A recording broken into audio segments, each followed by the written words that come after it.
சமனாக இருந்தால் அவங்களோட அமுக்கம் சமன்னு சொல்லி தான் எடுக்கணும். 3 உயரம் சமன், அதனால் அமுக்கம் சமன். விளைஞ்சா உயரம் சமன்டா அமுக்கம் சமனாய்க்கு. அப்போ PA சமன் PB சமன் PC அப்படி விட வரும். 3 உயரம் சமன்டா அமுக்கம் சமன். சரியா?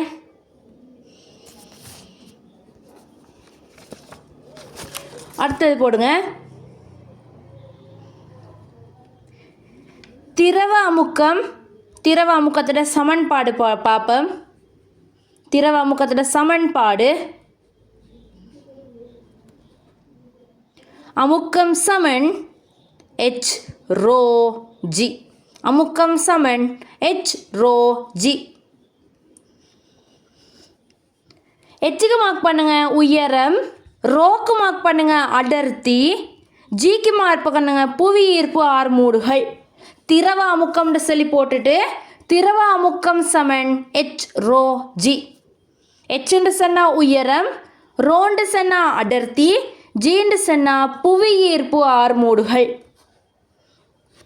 ஜின்னு சொன்னா புவி ஈர்ப்பு ஆர்மூடுகள்.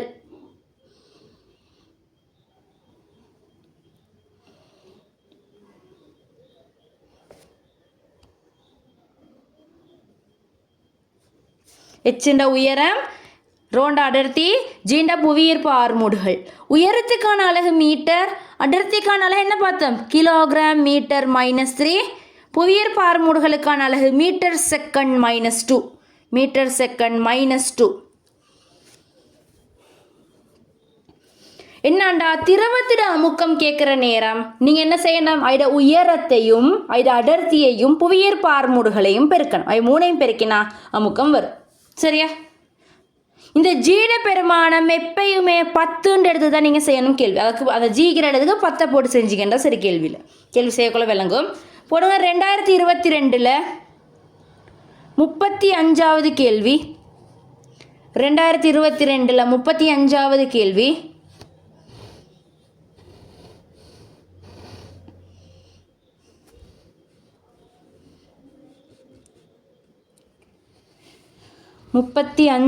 கேள்வி.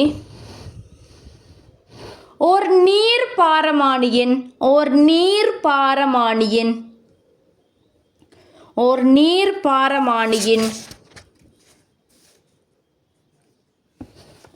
நீர்நிரலின்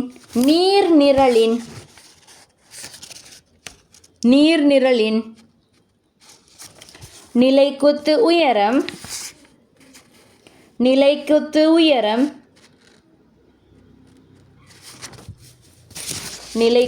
உயரம் 10 மீட்டர் ஆகும். 10 மீட்டர் ஆகும்.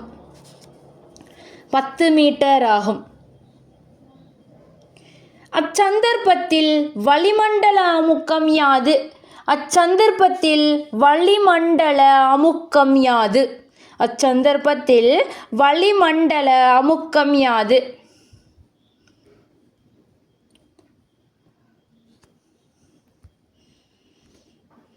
அடர்த்தி தந்திக்குது நீர்ட 1000 கிலோகிராம் மீட்டர் -3. ஆர்மூடுகள் தந்திக்குது உங்களுக்கு. ஆர்மூடுகள் புவியீர்ப்பு ஆர்மூடுகள் 10 மீட்டர் செகண்ட் -2 சொல்லி. சரியா? இப்போ நீ என்ன செய்யணும்? உயரத்தையும் அடர்த்தியையும் புவியீர்ப்பு ஆர்மூடுகளையும் பெருக்கணும். 3ஐயும் பெருக்கினா விட வரும்.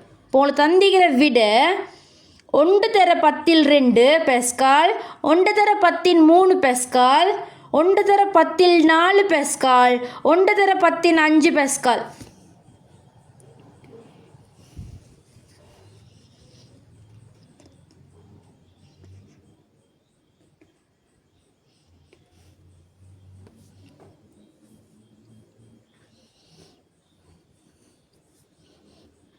ஒன்றோட எத்தனை சைஃபர் இருக்குதோ அதை அதுக்காக போட்டிக்கிறாங்க. அப்படி வச்சு தான் செய்யணுமே.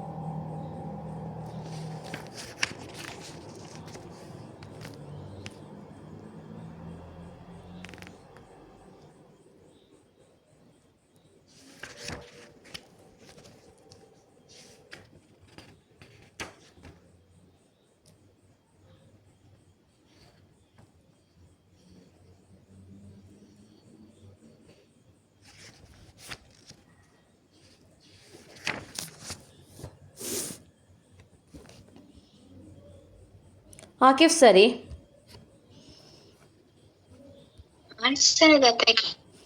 ஆகிஃப் சரி, சமீஹா சரி. ஓடா இது 4 ஆன்சர். உமைர் 2 உமைர் சத்தமும் இல்லை இன்றைக்கு. என்ன ஆன்சர்? 3ஐயும் பெருக்குங்க, பெருக்கி பாருங்க என்ன விடண்டு.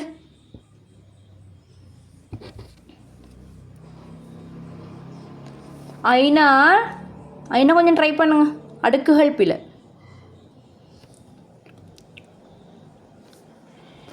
சரி, இங்கே பாருங்க என்னது H ரோ G.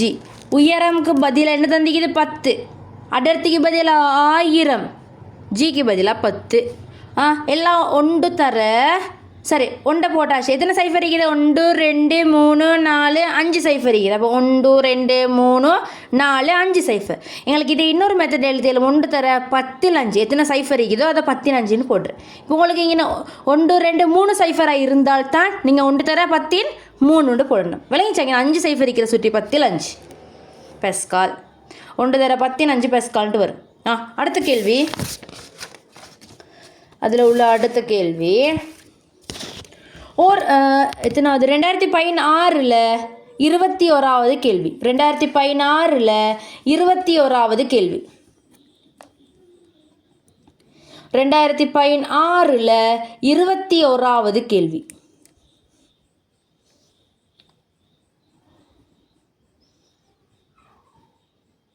ஓர்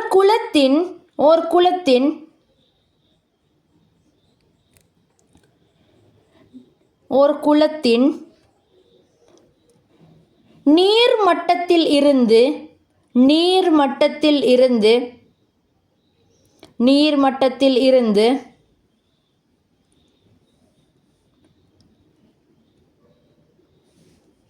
2 மீட்டர் நிலைக்குத்தாக 2 மீட்டர்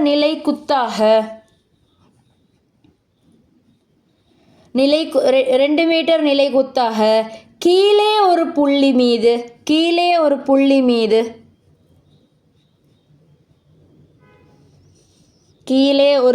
மீது நீரினால் உஞற்றப்படும் அமுக்கம் யாது? அடர்த்தி 1000. இங்கேயும் அடர்த்தி 1000. புவியீர்ப்பு 6 மூடுகள் அப்படின்னா ஜிக்கு தந்திக்குது 10 உண்டு.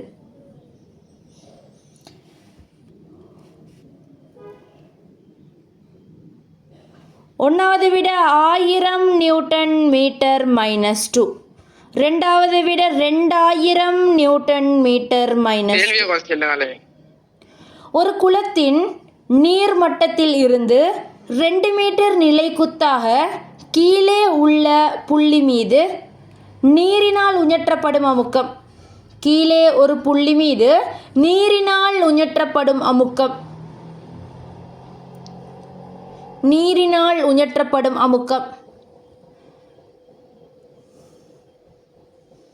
ஐனா சரி. ஒன்றாவது விட 1000, ரெண்டாவது விட 2000, அடுத்த விட 10,000, அடுத்த விட 20,000. என்ன செய்யும்? எல்லாம் 2ஐயும் 1000ஐயும் 10ஐயும் பெருக்கணும். பெருக்கினா என்ன விட? 2 தர 1000 2000, அதோட 10 பெருக்கினீங்க. ஃபோர்த் ஆன்சர் என்னது? 20,000 விட வரப்போகுது. ஓகே, உமையரும் சரி. விளைஞ்சு தானே? அடுத்தது வேறு அந்த கேள்வி. அடுத்த தலைப்பு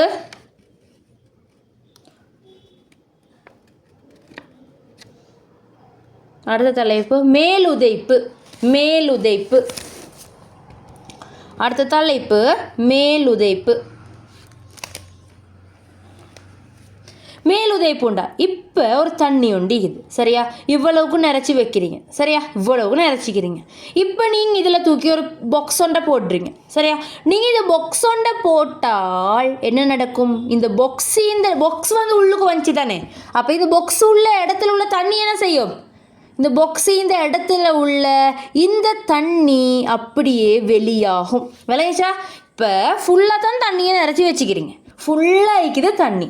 அப்போ நீங்கள் பாக்ஸை போட்டிங்கன்னு சொன்னால் அந்த பாக்ஸ் போயிட்டு ஒரு இடத்த பிடிச்சிக்கும் தானே. அப்போ அங்கே உள்ள தண்ணி எல்லாம் என்ன செய்யும், வெளியாகும். என்னது, இந்த பாக்ஸு நிறைக்கு சமனான தண்ணி ஒண்டிங்கன்னு என்ன செய்ய போகுது, வெளியாக போகுது. சரியா? என்ன காரணம்னு சொன்னால் நீங்கள் நீங்கள் வந்து என்ன செய்கிறீங்கன்னு சொன்னால் ஒரு பாய்மத்துக்கு நீங்கள் ஒரு விசையொண்டை கொடுக்குறீங்க. சரியா? கீழ் நோக்கி ஒரு விசையொண்டை கொடுக்குற நேரம் அந்த பாய்மம் மேல் நோக்கி ஒரு விசையொண்டை பிரயோகிக்கும். அதற்கு சமனான மேல் நோக்கி ஒரு விசையை பிரயோகிக்கும். சரியா? இப்போ இந்த பொருளுக்கு நிறையொண்டிக்கு தானே. நிறைன்றது என்னது, ஒரு விசை. அப்படின்னா நிறைன்ற என்னது, இவர் 2 கிலோண்டா, இவர் நிறை என்னது, இவர் திணிவை 10ஆல் பெருக்குது. 10ஆல் பெருக்கினா 20 நியூட்டன். இவர் 3 கிலோண்டா, இவர் 30. இவர் 4 கிலோண்டா, இவர் 40. அப்படின்னா திணிவை 10ஆல் பெருக்குறது தான் நிறை. அப்போ நீங்கள் இந்த பொருளை போட்டிங்கன்னு சொன்னால் இந்த பொருளை இந்த திரவத்தில் போடுற நேரம் என்ன செய்யுது, நிறை ஒன்று பிரயோகிக்கப்படும். இந்த நிறைக்கு எதிராக திரவத்தால் மேல் நோக்கி ஒரு விசை பிரயோகிக்கப்படும். என்ன நடக்குது, திரவத்தால் மேல் நோக்கிய திசையில் ஒரு விசை பிரயோகிக்கப்படுது. சரியா? அதுதான் தண்ணியெல்லாம் வெளியே போகிறதுக்கெல்லாம் காரணம். விளங்கிச்சா? அப்போ நீங்கள் வந்து கீழே ஒரு பொருளொண்டை போட்டிங்கண்டா, ஒரு விசையொண்டை கொடுத்தீங்கன்னு சொன்னால் அதற்கு எதிரான சமனான மேல் நோக்கி ஒரு விசையொண்டு கொடுக்கப்படுது. அப்போ இதில் நிறை வந்து 20 நியூட்டன் கீழ் நோக்கி தானேக்கும். நிறை எப்பயும் கீழ் நோக்கி தான் சொல்லப்படும். அப்போ 20 நியூட்டன் ஒன்று கொடுக்கப்படுது. அப்போ மேலுதைப்பு என்ன வைக்கும், அதுவும் 20 நியூட்டன். ஏன்னா அதுக்கு சமனானதாக இருக்கும். சரியா? நிறைக்கு சமனானதாகத்தான் இங்கே மேலுதைப்பு ஈக்க போகுது. சரியா? இப்போ பார்த்துக்கோங்க, ஒரு பகன் ஒண்டி இது. சரியா? மேலுதைப்புன்னு என்னென்னு சொன்னேன், நீங்கள் ஒரு விசையை கொடுக்குற நேரம் அதுக்கு எதிராக மேல் நோக்கிய திசையில் திரவம் ஒரு விசையை கொடுக்குது. அதுக்கு பேர் தான் மேலுதைப்பு. என்ன நடக்குது, போடுற பொருள்கிட்ட நிறைக்கு சமனான தண்ணி பாத்திரத்துலேருந்து என்ன செய்யும், வெளியாகும். அதுதான் ஆர்க்கிமிடிஸோட கோட்பாடு. என்னது, நான் போடுறதுல இருந்து இப்போ நாங்கள் ஒரு பாக்ஸோட போட்டோம்னு சொன்னால் இவர நிறைக்கு சமனான தண்ணி என்ன செய்யும், ஃபுல்லாக நிறைஞ்சிக்கிற நேரத்தில் வெளியே போகுது. விளங்கிச்சா? வெளியே போகுது. பாத்திரத்தில் இருந்து வெளியே போகணும் அந்த தண்ணி. சரி, இதுதான் ஆர்க்கிமிடிஸோட கோட்பாடு. நினைவு வச்சுக்கோங்க. என்னான்னு சொன்னால், சரியா, இப்போ உதாரணத்துக்கு நீங்கள் ஒரு பொருளொண்டை இப்படி தண்ணியில் போடுற நேரம் சரியா, இந்த பொருள் வந்து இப்படி மிதக்குது. பொருள் வந்து என்ன செய்யுது, இப்போ மிதக்குதுன்னு சொல்லி வச்சுக்கோங்க. பொருள் மிதக்கிறதுக்கான காரணம் என்னான்னு சொன்னால், மிதக்கிறதுக்கான காரணம் இப்போ 2 விசை. ஒரு பொருளில் தண்ணியில் வைக்கிற நேரம் 2 விசை தொழிற்படும். ஒன்று என்னது, கீழ் நோக்கின நிறை விசையும், இதில் மேல் நோக்கின யார் விசை, இதில் மேல் நோக்கிய யார் விசை, யார் மேல் நோக்கிய விசை இங்கே பிரயோகிக்கப்படுற மேலுதைப்புன்னு சொல்கிற மேல் நோக்கிய விசை. இந்த நிறைய விட மேலுதைப்பு கூடுற நேரத்தில் மேலுதைப்பு கூடிச்சுன்னு சொன்னால் என்ன செய்யும், பொருள் மேலே கீக்கும். சரியா? இப்போ நிறை கூடிருச்சுன்னு வைங்க. நிறை கூடிருச்சுன்னு சொன்னால் அந்த பொருள் எங்கே வரும், கீழேக்கு வரும். விளங்கிச்சா? ரெண்டும் சமனாக இருந்தால் நடுவில் இது கொண்டு எண்டிக்கும். விளங்கிச்சா? அப்போ நீங்கள் நினைவு வச்சுக்கணும். சரி, அதை எழுதிக்குவோமே நாங்கள் பாயிண்ட் ஃபார்மில். மேலுதைப்புன்னு சொல்லி போடுங்க. மேலுதைப்பு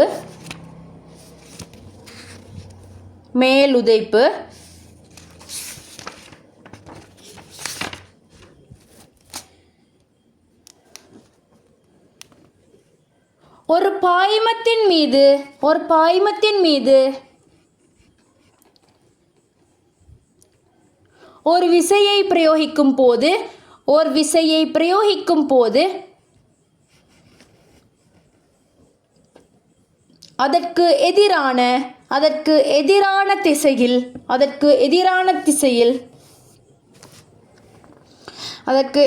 திசையில்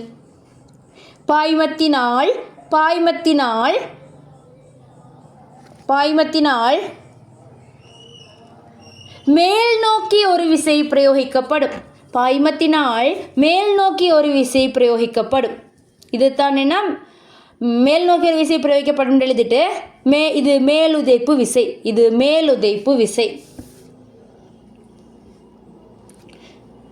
இப்படி தண்ணீர மாதிரி இவரை கீழ் நோக்கி காணப்படுற விசை என்னது, நிறை. இவருக்கு மேல் நோக்கி கொடுக்கப்படுற விசை யார், மேல் நோக்கி கொடுக்கப்படுற விசை மேலுதைப்பு. அது என்னையும் காட்டுங்க. கீழே காட்டி அம்புக்குறியை காட்டி நிறைண்டும், மேலே பாக்ஸ்க்கு அம்புக்குறியை காட்டி மேலுதைப்புன்னும் காட்டுங்க.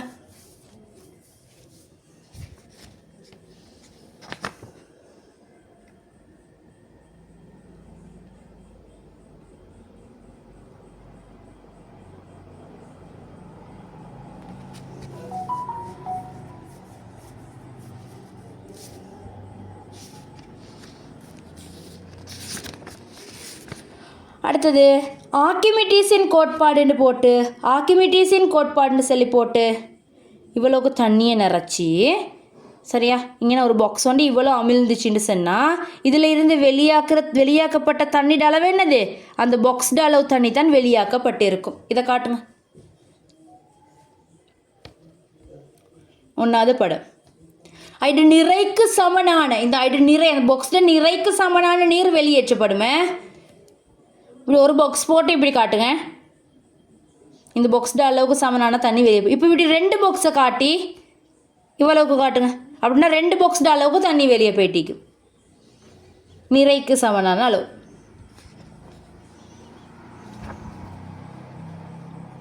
இது கீழே பாயிண்ட்ஸ் எழுதிக்கோங்க.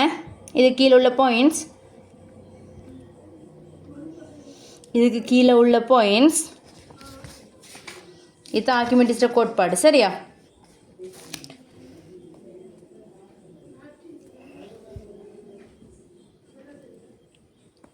திண்மம் ஒன்று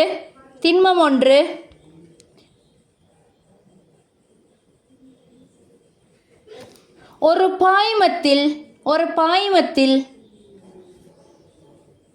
பாய்மத்தில்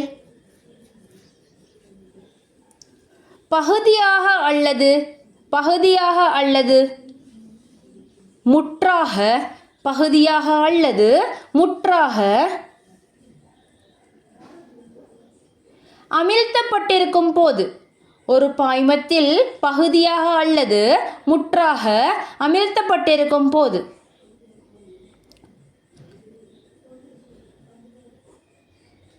அதன்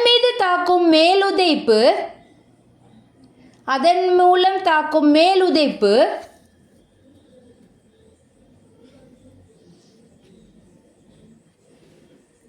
பொருளின் மூலம்